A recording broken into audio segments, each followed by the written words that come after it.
Chapter 6. Good Work. "Good day, Priscilla," said Annie.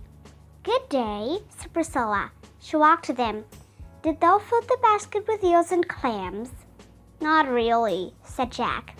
"The eel didn't want to get caught," said Annie, "and the clams lived to be so old. We didn't think it was right to take their lives." Priscilla laughed. Her sad eyes sparkled. "What's changed, children?" she said. "But you both look wet and cold. Would you like to come to my house and warm up by the fire?" "Yes," said Jack and Annie. They washed off their feet and pulled on their shoes and stockings. Jack picked up his bag.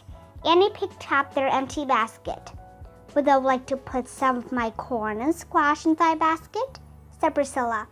"Oh, thanks," said Annie. She took some corn and squash from Priscilla's basket. "And perhaps thou would like to carry the pumpkin," Priscilla said to Jack. "Sure," said Jack. "Sure?" said Priscilla. "I mean indeed," said Jack. He felt relieved. Now they wouldn't have to go back empty-handed. Jack wrapped his arms around the heavy pumpkin. Annie carried the basket. They followed Priscilla back to the village.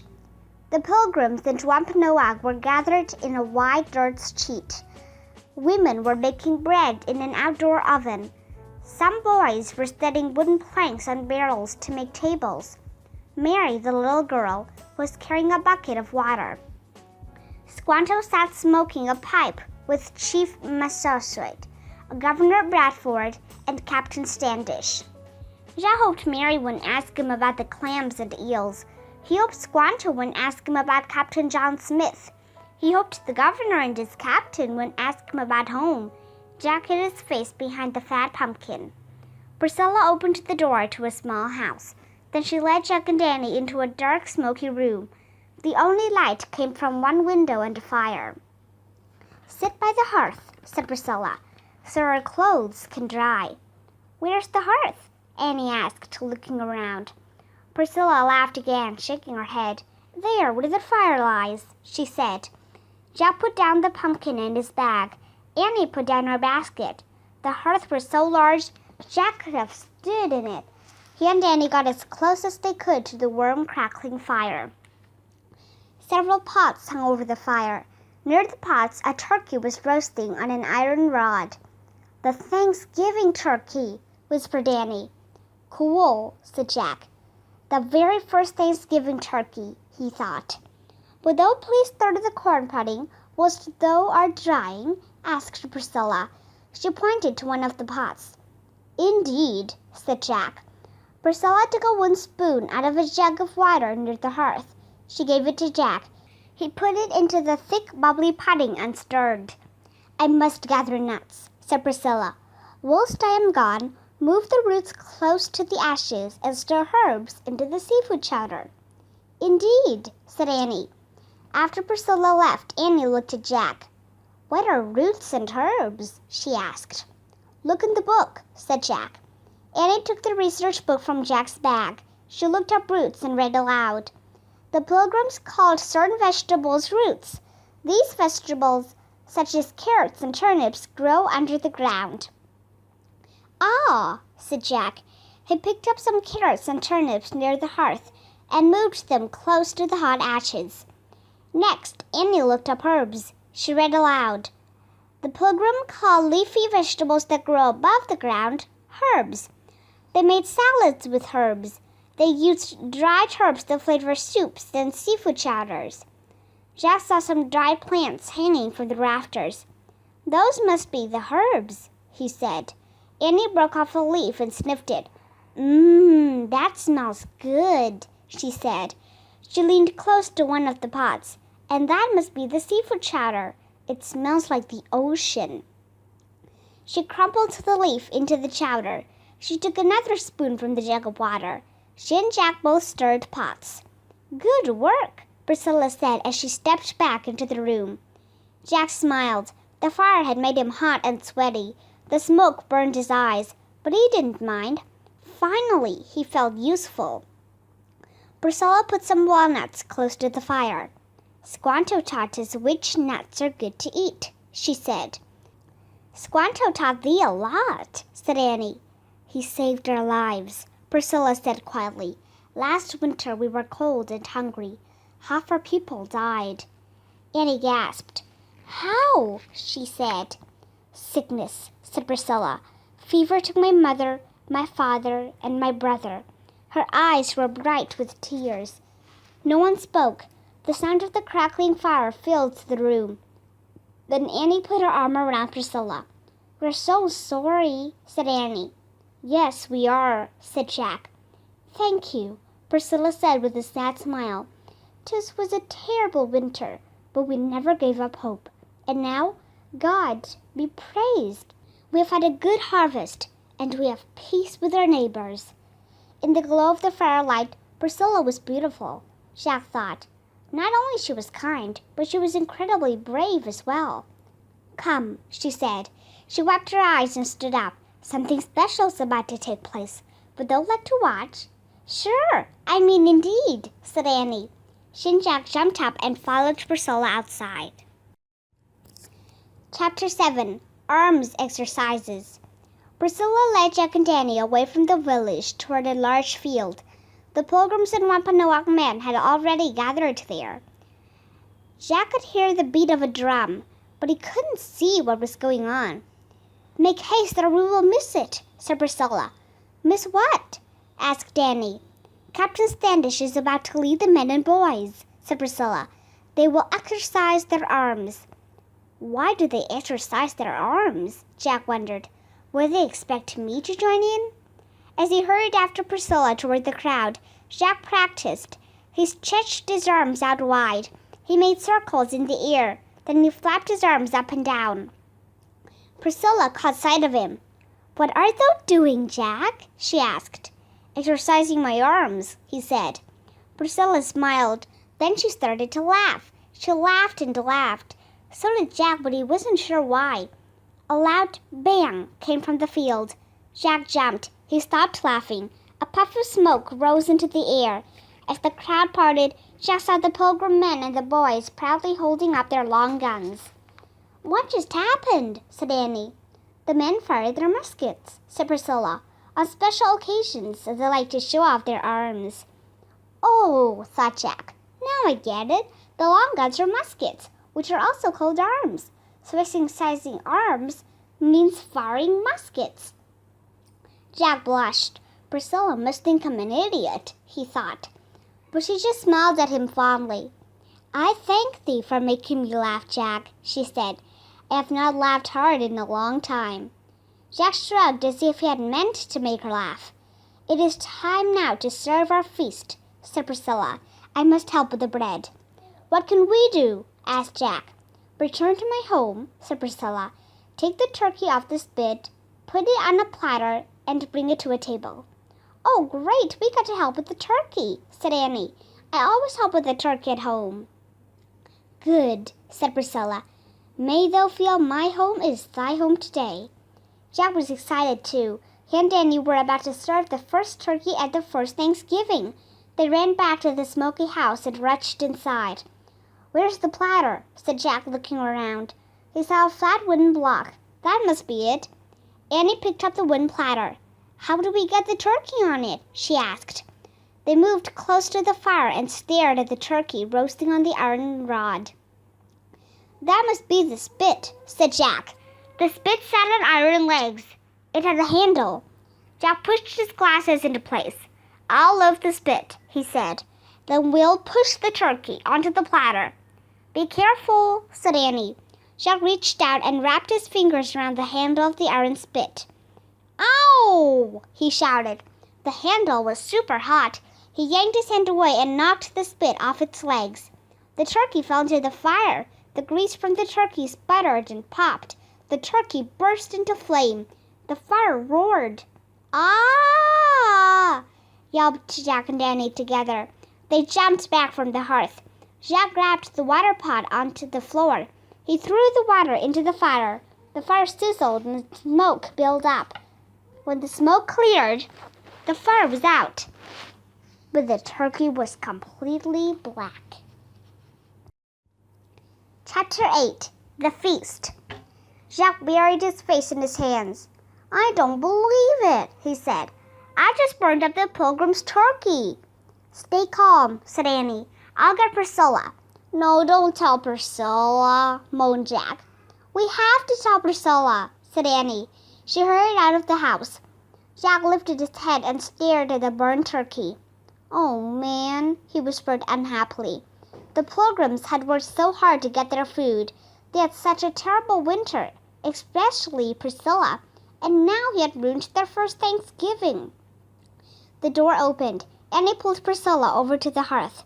See, said Annie, the fire, it burned up. I did it, Jack confessed. Priscilla just stared at the burnt turkey in the wet, messy hearth. Then she looked at Jack. He looked away from her. Ah, Jack, Priscilla said softly. Thou look sad. He nodded. I ruined everything, he mumbled. No, thou did not, said Priscilla. She reached out her hand. Come. Priscilla led Jack and Annie out into the bright autumn light. Look, she said. Jack saw pilgrim women and kids walking to the tables. They all carried wooden platters piled with food. In the other houses, there was cooking also, said Priscilla. Jack saw roasted ducks, turkeys, and deer meat. He saw baked fish, lobsters, eels, clams, and oysters. He saw pumpkins, beans, and corn, dried plums, berries, and roasted nuts, steamy pots of soups and puddings, and loaves of baked breads. We had a very good harvest this fall, said Priscilla. We stored many vegetables. We salted our fish and cured our meat. And today the Wampanoag neighbors brought back 5 deer from the forest for our feast. Jack was relieved to see all the food. Priscilla knelt down and looked him in the eye. See, thou did not ruin anything, Jack, she said. Thou and Annie have helped me a lot this day. You have both made me laugh, and you have both acted with kind hearts. Jack was amazed. He thought he'd be no help at all. Come, said Priscilla, let us join the others. Art thou hungry? Jack nodded. Seeing all the platters of food had made him really hungry. He and Annie followed Priscilla. In the golden glow of the autumn light, Jack and Annie joined the pilgrims in the Wampanoag at the long tables. Priscilla gave Jack and Annie wooden plates. She gave them big white cloth napkins. Then she served them plenty of food. Before they started to eat, Governor Bradford stood up to speak. Those of us who came here in the Mayflower did not know how to live in this land, he said. But Squanto came to help us, and today we give thanks for him, and for all the peace we share with his people, and for all our great blessings. Governor Bradford looked at Jack and Annie. Welcome to a feast, he said. At this moment, 3 worlds, your world, our world, and the world of the Wampanoag are not 3. They are 1. 'Tis the magic of community. Indeed, said Annie. She clapped her hands and looked at Jack. We did it, she whispered. Did what? Thought Jack. Governor Bradford then put his napkin over his shoulder. Now, he said, let us feast till our bellies are filled. As everyone started to eat, Annie leaned close to Jack. We found the special magic, she whispered. The magic of community. Remember the rhyme? She repeated Morgan's words. To find a special magic, when work and toil are done, gather all together, turn 3 worlds into 1. Oh, man, said Jack. He'd forgotten all about it. We can go home now, said Annie. No way, said Jack. We have to eat first. Jack and Annie used their fingers to pick up their food, and they ate and ate and ate. Jack tried everything on his plate, except a little bit of eel and 2 clams. Everything he did eat, he liked, even the turnips.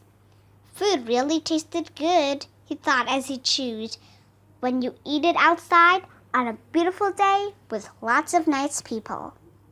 Chapter 9, Good Day. Slowly the feast came to an end. The guests wiped their plates with their last bits of bread. Then they wiped their hands and face with their napkins. Jack and Annie stood up.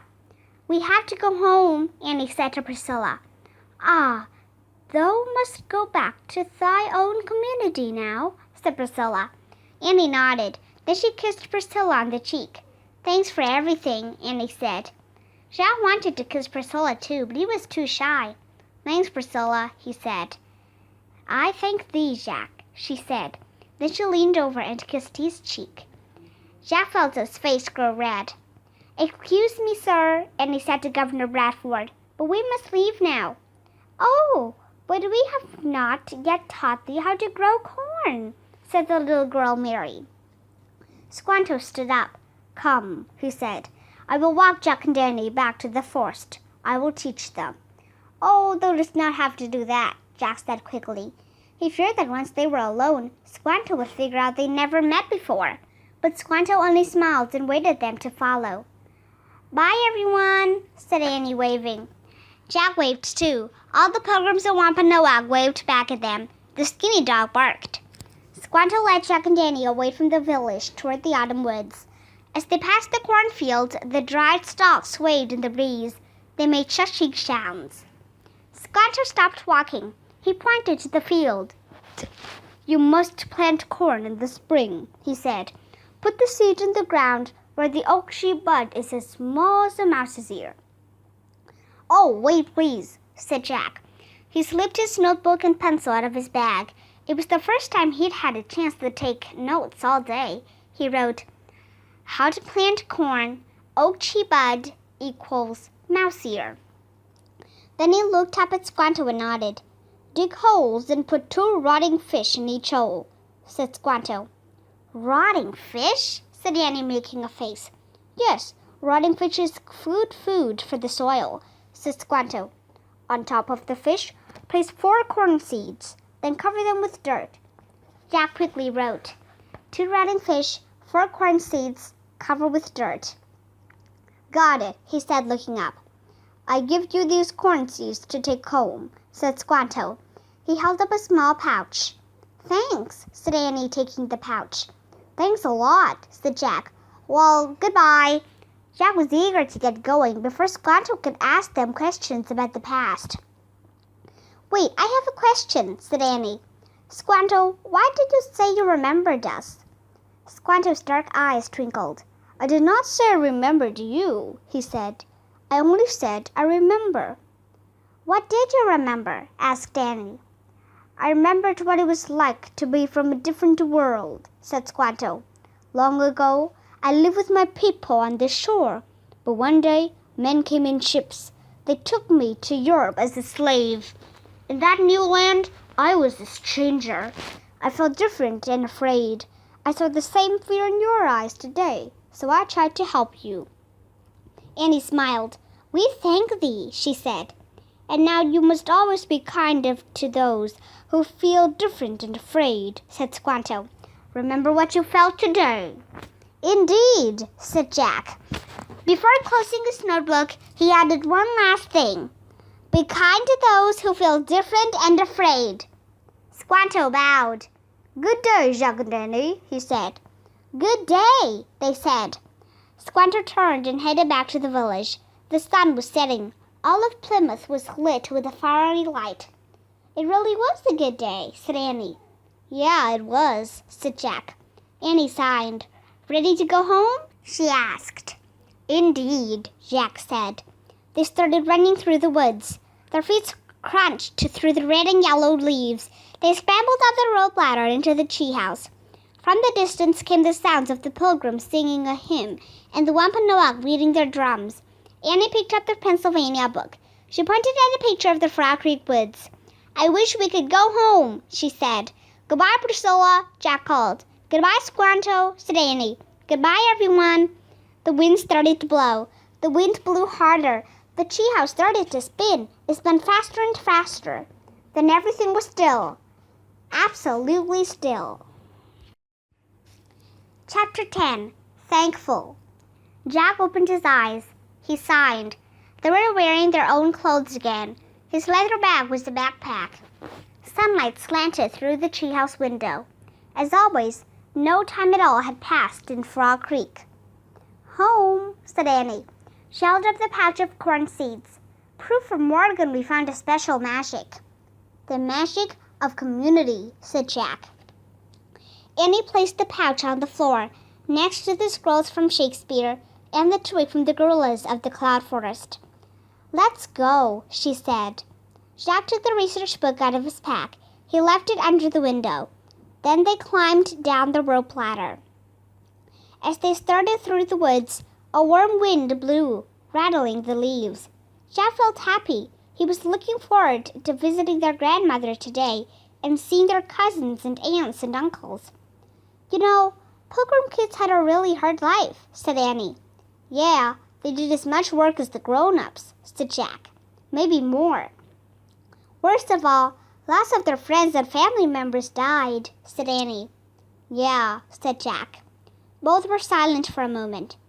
"If they could be so thankful," said Annie, "we should be really thankful." "No kidding," said Jack. "Really, really thankful." And they were.